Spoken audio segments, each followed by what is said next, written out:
Welcome to Cooking with Sue, and not Doc Sue today. Joining me on the show is my special guest, Sharon Josephson. Welcome to the show. Well, I'm so glad to be here, Sue. I've been looking forward to this for, I think it's been 3 years. Ah, great. Finally, I called and she says, yes, I'd love to be able to do, what can I do here? What should I do this? Should I do that? Should I do this?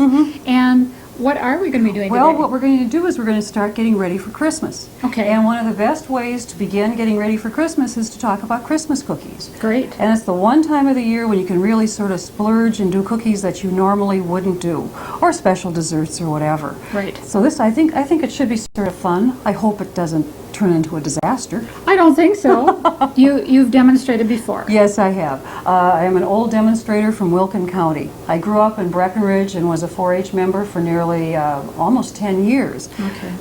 And I've been here for the last 30 years. So then you've been helping the kids with demonstrations Yes. on 4-H and Yes. showing them what steps to Sure. take and what to do. Oh, sure. One of the things that we always stressed with our 4-Hers in our 4-H club was the use of the right equipment. Oh, yeah. And making sure that everything was shiny and bright and all those kinds of things. So today you might find out more about measuring than you ever wanted to know. That's what we've always wanted to know, is how to properly measure. We got to let the people, I'm sure a lot of you recognize Sharon Josephson in the Detroit Lakes area, but to all you new people out there, Sharon is, how do I put this without stepping on our congressman's toes? You're really running the business, or the shop, so to speak, for our Congressman Colin Peterson in the 7th District, right? What I do is I'm here in the Detroit Lakes office and I have the title of congressional staff. Oh. And so that means that what I do is try to help people in any way that I can, try to keep Colin informed of what's going on in the 7th District and particularly this area. Sure. And I do a lot of public speaking and I have just a great time. Yeah, you do, and you do a good job of Oh, it. I just have a great time. Great. Yes, I love that. Well, so what's on the cookie recipe today? Okay, the cookie recipe is quite simple. It's 1 pound of butter. That means 2 cups of butter, and that should be soft. Okay. And then we have 1.5 cups of white sugar, and to that we add 3 egg yolks, and after that we have 3 tablespoons of cream, so it's getting rich, and then 4.5 cups of flour, Oh, that's not bad. and then one teaspoon of either vanilla or almond extract, whichever you prefer, or a combination of the two. Okay, and So what that's kind of what we cookie do. is this going to make? This is going to make a spritz cookie. So it's going to be a very stiff dough that we're going to have to put through a cookie press Okay. in order to make it. Okay. So it's the kind of cookie that I make probably once a year. Well, their spritz are special, and again, because you are going to put them in either their Christmas tree or their wreath design, I guess it's a time for the holiday. I was just saying to Doc, I said, why is it some of those special cookies, why can't we have them other times of the year? But because, yeah, that's right. Doc says they'll kill us. That's right, they would if we had them every week. Too much fat. But this is the time of the year when we all get together, we share with one another. Here's a great type of cookie to have at the, what do they call those? The Cookie, teas? Oh, yeah, the cookie teas, exchanges. cookie exchanges, and this is a great one to do. Well, I guess, Shall we just start? well, why don't we take a break? Okay. And get everything assembled, organized. assembled here for the Spritz Cookie Cook-Off with Sharon Josephson. Stay with us.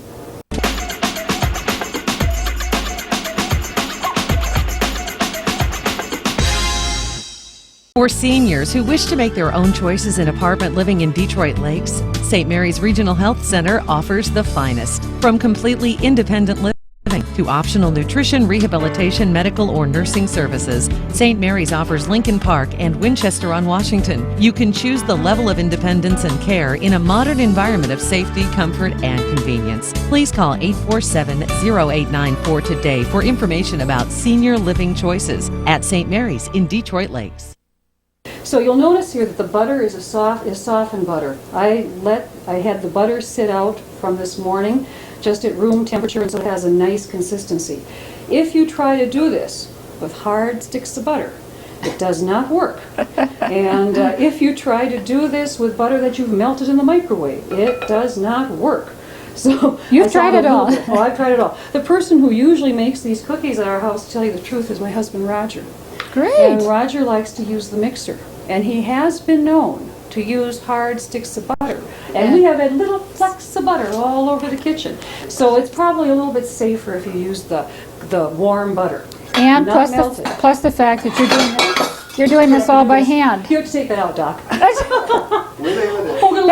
That's one of those faux pas we have to have because this is what you do in your normal kitchen. That's right. You have to have those kind of things, Sure. experiences. This is the cover for my canister. I usually remove them before I'm actually cooking. I think I'll do that right now, Doc, so you don't have that huge crash and bang anymore. Okay, the next thing that I'm going to add to this is 1.5 cups of sugar. And it's going to be white granulated sugar. Okay. This is cream now. Okay. You see it has Looks that sort good. of light yellow consistency. Okay. This is the part of the baking that my son Dan likes best because he likes the way this tastes all by Oh, itself. of course. You'll notice too that I'm using a wooden spoon.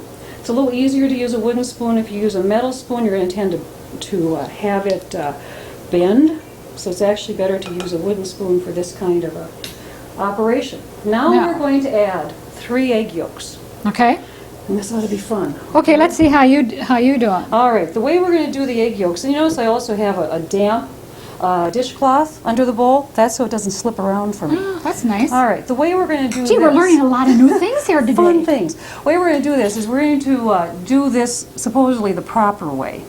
Okay, and that is you take a knife and you hit the egg like this so you get a clean break. Okay. Now remember, we're going to separate the egg yolk. Ah. So that means we have to get our hands a little bit dirty, but rest assured we have And not break the washed yolk. them. And then, see, the yolk is fine. I'm going to put it in that little bowl because one of the things that's always a problem is you have to check sometimes to make sure that the yolk is fine. Yes. If you have any little red spots or anything, you may not want to use it. So there's True. one of our yolks. True. Okay, then we'll do a second egg. Once again, it's easier if you break it. Yes, because a lot of times when you go to hit it on an edge, you really have to have a very crisp edge on a bowl or a container so that you do hit it just right. That's right. And sometimes you get the crack just a little bit off. And then you end up with a real mess. Yep. And what size eggs now? Oh, Are you using large eggs? These are large eggs. Okay. These are large Okay. eggs. And then you just pour the yolk back and forth between the 2 eggshells. Okay. And if you should happen to get a little tiny bit of eggshell Yep. in this white, what you can do is you can use the side of the eggshell itself to pick it out. It's easier to do it that way. It will draw it to it. It'll won't draw it to it. And the other thing that you should also know is make sure that your eggs aren't cracked because you can get some really serious salmonella poisoning from eggs that have been cracked and are standing out. Okay. So there are 3 egg yolks. Okay, while Sharon is going to stir this together, we're going to take a quick timeout break. Stay with us. Venture to foreign and domestic places with Travel Time, brought to you by Travel of Detroit Lakes.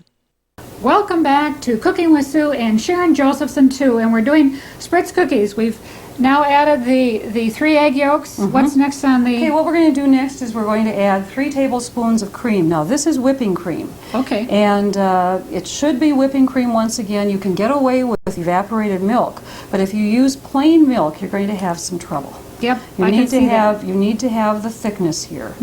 And remember, this is a good Scandinavian recipe. Oh, it is. So as a result, what you have here is you have a lot of rich products.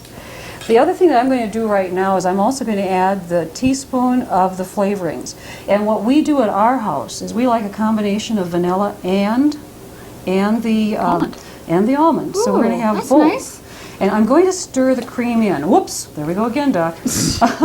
What we're going to do here is we're going to stir the cream in because if you just pour the extract right on the top, it has alcohol in it and it might curdle the cream. Ah, So we'll put another that. great tip.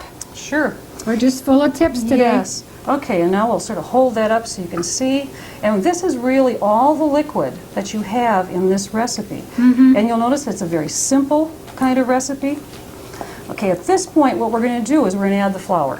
This is what the dough will look like after 4.5 cups of flour have been added. And the real trick to spritz, sort of a little bit like cream puffs, is sort of getting the feel of this. And You see there's still some flour at the bottom that you have to work it in. But you notice how stiff this dough is? Yep.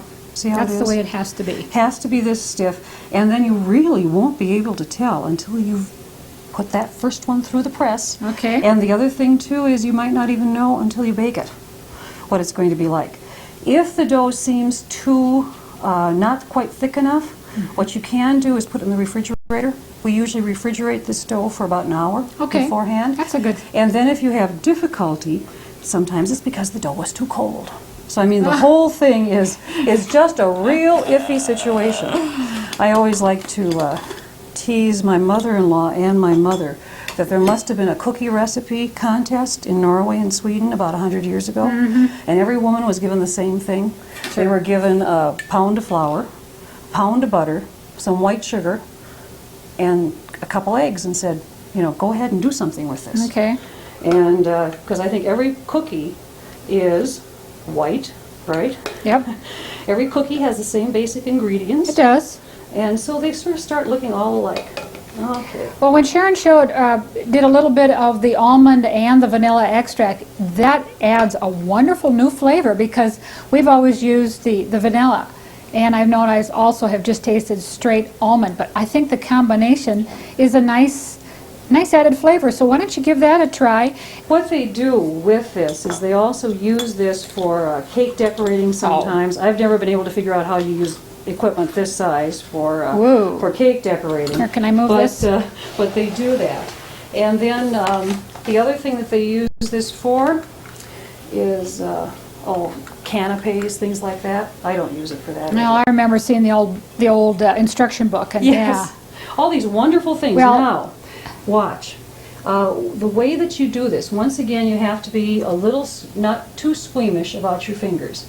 And the way you can usually tell that this is going to be okay is based on the way the cookie dough comes out of the press. And you'll notice here that it has all these little sharp points on it.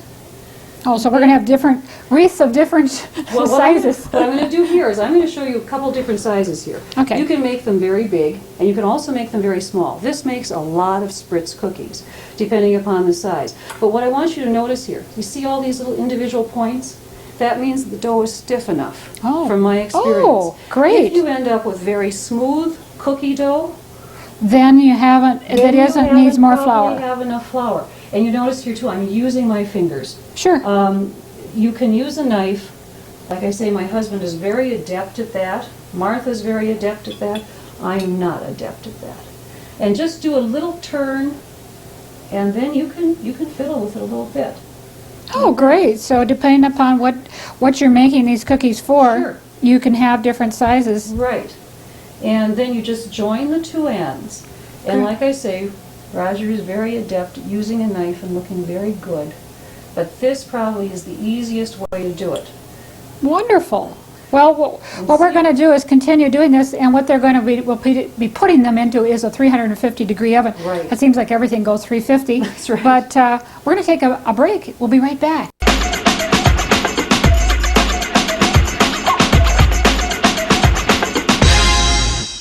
Fantastic. Solid.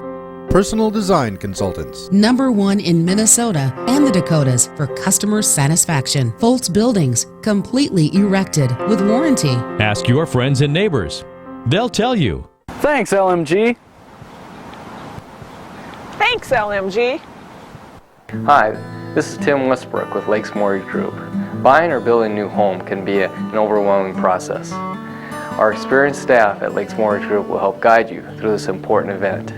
Call or stop in our Detroit Lakes or Perm office. Lakes Mortgage Group, where experience makes a difference.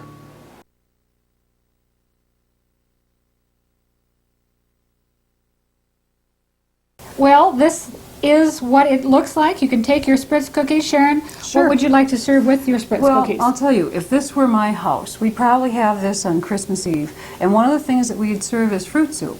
Fruit soup is the dried prunes and apples and apricots and all those different little treasures that the Scandinavians had. Or at Christmas ambrosia, time. as they name them. That's right. And we'd serve that in one of our red dishes, and then we'd have spritz cookies with it. Okay, now can you Can you decorate Spritz cookies? Oh, absolutely. The Spritz cookie, you notice here how it meets up here? A lot of people will put a little red cinnamon candy right here, and then maybe they'll even put little green leaves on each side, so you can do it that way.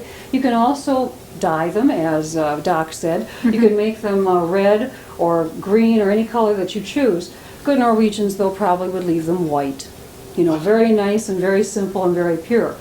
The thing is, though, that when you're doing Christmas baking of any kind, it really should be a time for memories. Sure. A time for making sure everybody's in the kitchen, making sure that the husband's there and the kids are there, so that they'll have something to remember for their whole lifetime. Every time I make Spritz cookies, I can see Roger with all the cookie dough all over the kitchen. One of the first years that he chose to bake Spritz. But it's a memory that will last for a lifetime. It truly is. And I know that the cookies have been in the oven for 10 to 12 minutes. You want to look, because you don't want to get them too brown, because that's what a cookie, and this is nice on the lightly brown on the one side. A great recipe. I haven't had a Spritz in a long time, but the wreath, I think, always looks good in white. I think the Christmas tree in Looks green. Yes, absolutely green. And what you should notice here, remember I told you that the smooth ridges don't turn out quite as nicely?